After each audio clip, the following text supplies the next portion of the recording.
आज का टॉपिक है संसाधन एवं विकास भाग 2।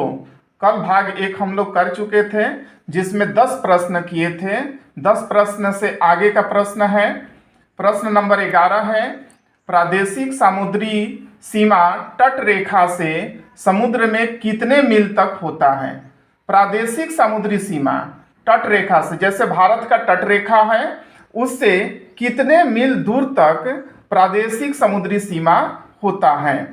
तो इसका ऑप्शन है 24 समुद्री मील तक, 12 समुद्री मील तक, 200 समुद्री मील तक, इनमें से कोई नहीं। तो इसका राइट आंसर है वो है बी, 12 समुद्री मील तक। अगला प्रश्न है 12 नंबर का, प्रादेशिक समुद्री सीमा में पाए जाने वाले संसाधन पर किसका अधिकार होता है। यानी कि जो 12 समुद्री मील तक तट रेखा से होता है समुद्र में, उसको प्रादेशिक समुद्री सीमा कहते हैं। और प्रादेशिक समुद्री सीमा में जो भी संसाधन मिलता है, यानी कि कुछ भी संसाधन हो सकता है, लोहा, पेट्रोलियम, कुछ भी हो सकता है, पर किसका अधिकार होता है। प्रश्न ये है, ऑप्शन है ए नंबर, व्यक्ति का, समुदाय का, राष्ट्र का, विश्व का। तो प्रादेशिक समुद्री सीमा राष्ट्र का होता है, इसलिए वहां पर जो भी संसाधन पाया जाएगा वो राष्ट्र का होता है। 13 नंबर का प्रश्न है, तट रेखा से कितने समुद्री मील तक अपवर्जन आर्थिक क्षेत्र होता है। तट रेखा से कितने समुद्री मील तक अपवर्जन, यहाँ ध्यान देना है कि अपवर्जन आर्थिक क्षेत्र होता है। ऑप्शन है 12 नॉटिकल मील यानी कि समुद्री सीमा, बी है 24 नॉटिकल मील यानी कि 24 समुद्री सीमा, 200 नॉटिकल मील यानी कि 200 समुद्री सीमा, 200 नॉटिकल मील से परे। तो अपवर्जन आर्थिक क्षेत्र जो होता है वह होता है 200 नॉटिकल मील तक।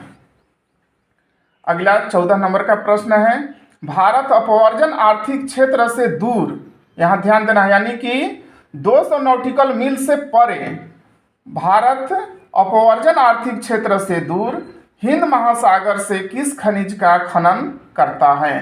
तो ऑप्शन है लोहा, तांबा, टीन, मैग्नीज। तो इसका सही उत्तर है डी, मैग्नीज।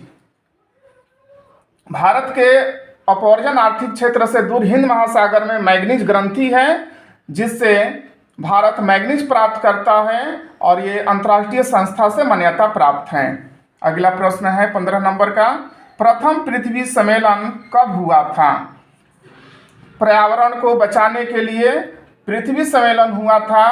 तो इसका ऑप्शन है जून 1982 ईस्वी, जून 1992 ईस्वी, मार्च 2002 ईस्वी, मार्च 2004 ईस्वी। तो इसका सही उत्तर है बी, जून 1992 ईस्वी।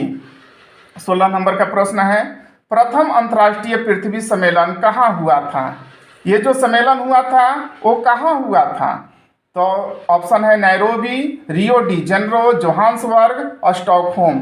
तो इसका सही उत्तर है बी, ब्राजील के रियो डी जेनेरो शहर में प्रथम पृथ्वी सम्मेलन हुआ था। अगला प्रश्न है 17 नंबर का, भारत में शीत मरुस्थल कहाँ है। देखिए यहाँ ध्यान देना है, मरुस्थल तो होता है लेकिन शीत मरुस्थल जहाँ बर्फ हो, कृषि कार्य योग्य भूमि न हो। तो ऑप्शन है राजस्थान, बी है तमिलनाडु, सी है लद्दाख, हिमाचल प्रदेश। तो इसका सही उत्तर है लद्दाख, सी नंबर का। 18 नंबर का प्रश्न है, भारत में प्रथम पंचवर्षीय योजना की शुरुआत कब हुई। पंचवर्षीय योजना भारत के विकास को आगे बढ़ाने के लिए स्वतंत्रता के बाद सरकार के द्वारा 5-5 वर्ष के लिए पंचवर्षीय योजना की शुरुआत की गई। तो भारत में सबसे पहले पंचवर्षीय योजना 1951 ईस्वी में शुरुआत की गई। प्रथम पंचवर्षीय योजना की शुरुआत 1951 ईस्वी में। 19 नंबर का प्रश्न है, किसने कहा है कि हमारे पास हर व्यक्ति की आवश्यकता पूर्ति के लिए बहुत कुछ है लेकिन किसी के लालच की संतुष्टि के लिए नहीं। हमारे पास यानी हमारे देश के पास हर व्यक्ति की आवश्यकता पूर्ति के लिए बहुत कुछ है लेकिन स्वार्थी व्यक्ति यानी कि लालची व्यक्ति के संतुष्टि के लिए कुछ नहीं है। तो ये बात ऑप्शन किसने कहा है? तो ऑप्शन है जवाहरलाल नेहरू, महात्मा गांधी, सुंदरलाल बहुगुणा, लाल बहादुर शास्त्री। इसका सही उत्तर है बी, महात्मा गांधी। अगला प्रश्न है 20 नंबर का। A small is beautiful. A small is beautiful यानी कि जो छोटा होता है वही सुंदर होता है। अ स्मॉल इज ब्यूटीफुल के लेखक कौन हैं? ऑप्शन है गांधी जी, नेहरू जी, सुमेसर, सलीम अली। तो इसका सही उत्तर है सी, सुमेसर।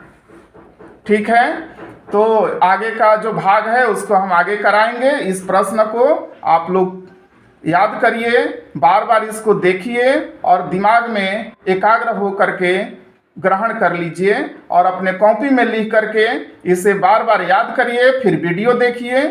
Thank you.